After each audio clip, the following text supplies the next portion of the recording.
আসসালামু আলাইকুম। ইতিহাস সৃষ্টি করে বিয়ে করলেন ডাকসুর ভিপি সাদিক কায়েম। সাদিক কায়েম বিয়ে করছেন, এটা এখন সবচেয়ে আলোচিত বাংলাদেশের বিষয়।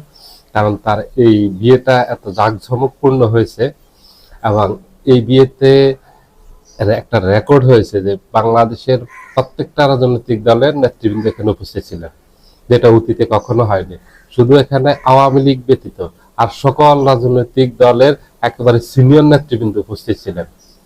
বিএনপির অনেক নেতাকর্মীরা সেখানে উপস্থিত ছিলেন, ছাত্র দলের, যুব দলের, মূল দলের এবং এই যে আপনার ইশরাক হোসেন সহ বিএনপির অনেক নেতৃবৃন্দ সেখানে উপস্থিত ছিলেন।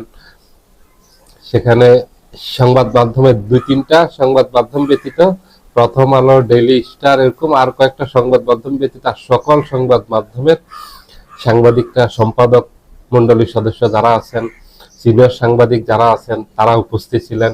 এখানে ক্রীড়াবিদরা উপস্থিত ছিলেন।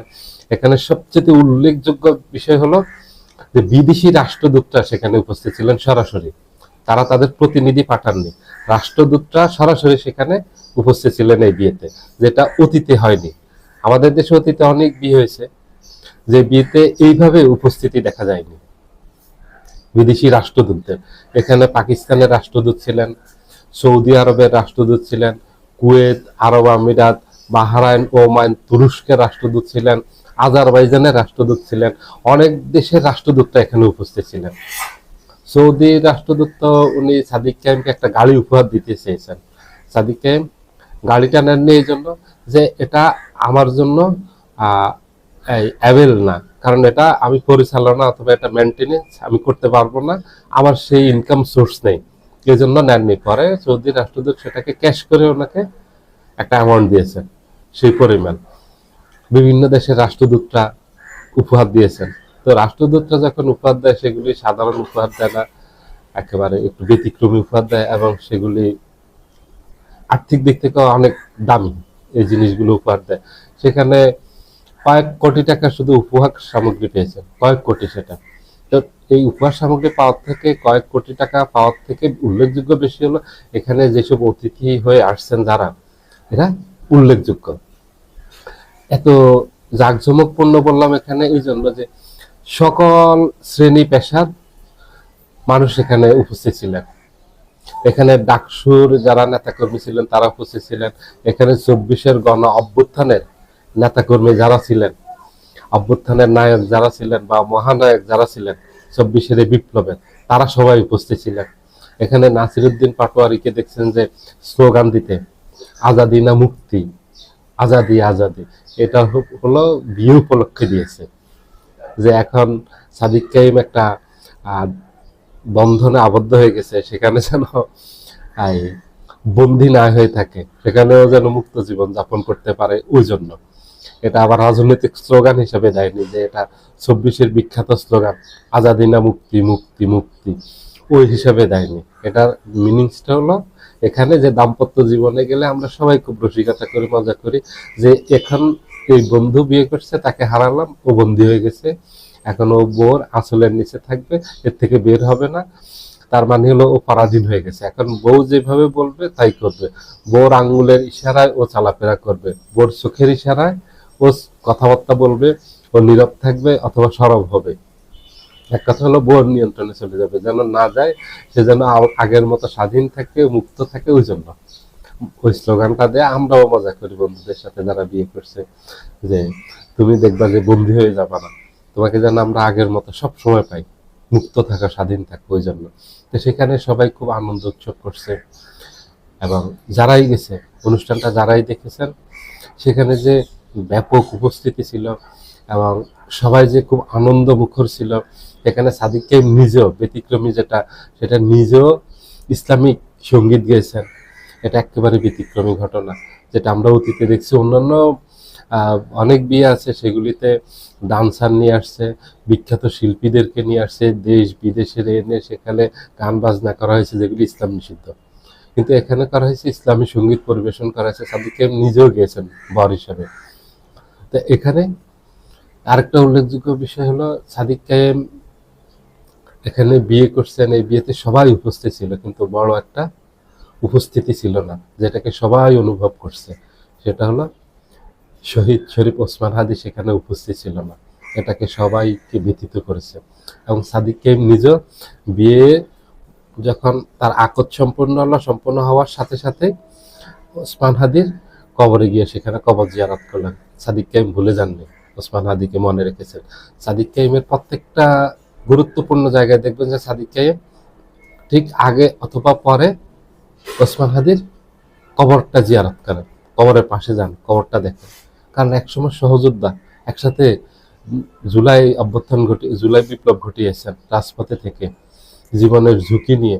আজকে তারা আছেন, সাদিক কাইম আছেন, আজকে ওসমান হাদি নেই। এটা তাদেরকে ব্যথিত করে, এটা আমাদের পুরো জাতিকে খুব ব্যথিত করে। আজকে ওসমান হাদি নেই, ওসমান হাদিকে কল্পনা করা যায় না। ওসমান হাদি থাকলে আজকে অনেক আনন্দ ঘন পরিবেশ থাকতো, ওসমান হাদি আরো অনেক আনন্দ উল্লাস করতো, এই অনুষ্ঠানটা আরো পরিপূর্ণ হতো। ওসমান হাদি থাকলে এখানে সবাই ছিল, সবকিছু ছিল, শুধু একটা অভাব ছিল, এটাই ছিল, ওসমান হাদি ছিল না। পৃথিবীতে আমরা অনেকগুলো বিয়ে দেখছি। গত 1-2 বছর আগে যে ভারতের সেরাদনে আম্বানির ছেলের বিয়ে হয়েছে, সেখানে বিদেশ থেকে বিশ্ববিখ্যাত সঙ্গীত শিল্পীদেরকে আনা হয়েছে। তাদের দেশেও অনেক আয়োজন করা হয়েছে, তাদের দেশের সকল রাজনৈতিক নেতৃবৃন্দ ছিলেন এবং বিখ্যাত অনেক মানুষ ছিলেন। কিন্তু ওটার সাথে এখানে পার্থক্য হলো সাদিক কাইমের সাথে, যে এখানে শিল্পপতি ছাড়া বিয়ে হচ্ছে, আর ওটা হলো একজন ভারতের শিল্পপতির বিয়ে হচ্ছে। কিন্তু আয়োজনে, আনন্দে আমাদের দেশে এটাই সেরা। আমাদের দেশে সেরা এই জন্য সাদিক কাইম এখনো ছাত্র, তার বিয়েতে বিদেশি রাষ্ট্রদূতরা আসলো, সে ডাকসুর ভিপি, তার ও কোনো শিল্পপতি না, এবং ওর বাবাও কোনো শিল্পপতি না। ওর বাবা সাধারণ একজন ব্যবসায়ী, খাগড়াছড়িতে উনি একজন কাপড় ব্যবসা করেন, উনি কাপড় ব্যবসায়ী, সাধারণ ব্যবসায়ী ঘরের সন্তান, একদম সাধারণ, খুব বড় কোনো পরিবারের না। সেখানে সাদিক কাইম সেখান থেকে ঢাকা বিশ্ববিদ্যালয়ের ভিপি হলেন, ভিপি হয়ে একেবারে দেশ বিদেশে আলোচিত হলেন। সাদিক কাইমের এই ঘটনাটা নানা কারণে বিবিসি, CNN, আল জাজিরা সহ বিশ্বের নামি দামি সকল সংবাদ মাধ্যমে চলে আসছে। 24-এর অভ্যুত্থানকে কেন্দ্র করে মূলত তাদের উত্থান। এই 24-এর অভ্যুত্থানের গুরুত্বপূর্ণ ভূমিকা পালন করছেন। পরবর্তী সময়ে ডাকসুর ভিপি হয়ে গুরুত্বপূর্ণ ভূমিকা পালন করতেছেন, যেটা এখনো অব্যাহত রাখছেন। ডাকসুর উন্নয়নে অনেক ভূমিকা রাখতেছেন। শিবির যে 5টা বিশ্ববিদ্যালয় বিজয়ী হলো, সেই 5টা বিশ্ববিদ্যালয় এক ধরনের বিপ্লব ঘটিয়ে ফেলছে। যে অতীতে যেভাবে সন্ত্রাস হতো, র্যাগিং হতো এবং রাজনৈতিক পরিচয়ে হলের সিট বরাদ্দ দেওয়া হতো, হল ডাইনিং এর খাওয়ার যে নোংরা এবং বাজে খাওয়া দেওয়া হতো, পচা গন্ধ এগুলি থাকতো রাজনৈতিক কারণে, এগুলি দেওয়া হতো, এগুলি সব রাজনীতি মুক্ত করে ফেলছে।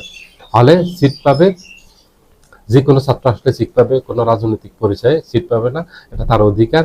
একটা ছাত্র আসবে, ও গেস্ট রুম কালচার পুরো বন্ধ করে দিয়েছে, এবং এই যে আদুবাইদের হলে থাকা নিষিদ্ধ করে দিয়েছে। কারণ হলো এরা বছরের পর বছর ছাত্রত্ব শেষ হওয়ার পরও হল ছাড়তেছে না, আর নতুন যারা আসতেছে তারা সিট সংকটে পড়তেছে এবং গেস্ট রুমে থাকতে বাধ্য হচ্ছে। গেস্ট রুম হলো এটা একটা আজাবখানা, যারা দেখেছেন এরা বলতে পারেন এটা দুনিয়ার একটা জাহান্নাম বলা চলে। এটা কবরের মতো একটা জায়গা। এখানে এই ছাত্রদেরকে, নতুন ছাত্রদেরকে রাখা হয়, এটা বন্ধ করে দিয়েছেন, এতে সবাই সন্তুষ্ট। এবং বিশ্ববিদ্যালয়ে ছাত্রদের মাঝে একটা শৃঙ্খলা নিয়ে আসছে, বিশ্ববিদ্যালয়ের ভিতরে একটা শৃঙ্খলা নিয়ে আসছেন, একটা পরিবেশ তৈরি করে ফেলছেন শিক্ষার জন্য, সুন্দর একেবারে নিরাপদ একটা ক্যাম্পাস গড়ে তুলছেন। যা যা করণীয় প্রয়োজন নিরাপদ একটা ক্যাম্পাসের জন্য সব করছেন। সব বিষয় নিয়ে সাদিক কাইম আলোচিত ছিলেন। সাদিক কাইমের শ্বশুর একজন শিল্পপতি, রিলায়েন্স গ্রুপের ভাইস চেয়ারম্যান, এবং তার নিজস্ব একটা গ্রুপ আছে, এই যে বিদেশ প্রবাসী প্রপার্টিজ লিমিটেড, এটার উনি চেয়ারম্যান, এবং ওনার আরো ব্যবসা প্রতিষ্ঠান আছে। উনি একজন শিল্পপতি, শিল্পপতির মেয়ে বিয়ে করছেন, বলা চলে রাজ্য রাজকন্যা দুইটাই পেয়েছেন। কিন্তু সাদিক কাইম রাজকন্যা নিয়েছেন, রাজ্য নেননি, ওনার রাজ্যের প্রতি কোনো লোভ নেই।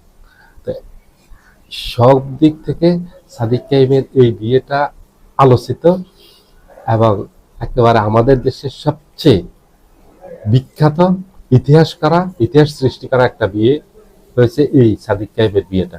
এটার মধ্যে এত আলোচিত, এত আলোড়ন কোনো বিয়ে তুলতে পারেনি। কারণ অন্যান্যদের বিয়ে রাজনৈতিক নেতৃবৃন্দ গেছেন, সামরিক বেসামরিক অনেক কর্মকর্তা গেছেন, সাংবাদিকরা গেছেন, শিল্পীরা গেছেন, সকল শ্রেণী পেশার মানুষ গেছেন, কিন্তু বিদেশি রাষ্ট্রদূতরা যাননি, খুব কম, তাও গেলে এক দুজন। কিন্তু সাদিক কায়েমের এই বিয়েতে বিদেশি রাষ্ট্রদূতরা গেছেন, অনেক দেশের রাষ্ট্রদূত এখানে গিয়েছেন এবং গিফট নিয়ে গেছেন সবাই।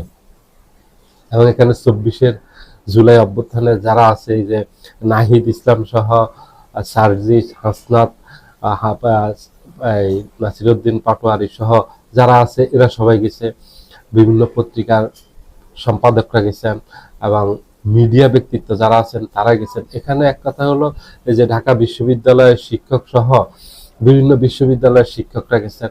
এক কথা হলো, এখানে একটা মিলন মেলা ঘটেছে সাদিক কায়েমের বিয়ে উপলক্ষে, যেটা যে কারণগুলির কারণে এটা বিখ্যাত হয়ে আছে এবং বিখ্যাত হয়ে থাকবে।